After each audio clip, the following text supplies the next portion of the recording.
G'day guys, Linda here from JTS 12 Volt. Now we're going to go and head in and see what Alex is up to today with one of the power boxes.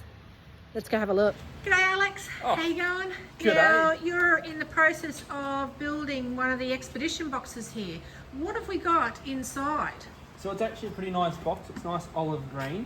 So we've got a 240 volt charger from Victron. We've got a Victron shunt with the LED screen on the front there, so you can see what's going on in your box. We've got a 2000 watt inverter from PowerCon. And then we've got our good old Red Arc BCDC Core 40 just to bring the whole system together. Cool, let's have a bit of a squizzy. So we've got the sockets, we've got the Andersons in and out. We have a 240 outlet here. There's the monitor, another Anderson.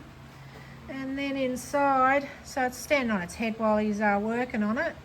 But that's the inside of the box. So they'll be heading out today? It'll tomorrow? be finished by today. We're just waiting on a 200 amp hour fuse and then it's Cool, away. all done. Fabulous, no worries. Thanks Alex. No problem. Cheers. Thank you.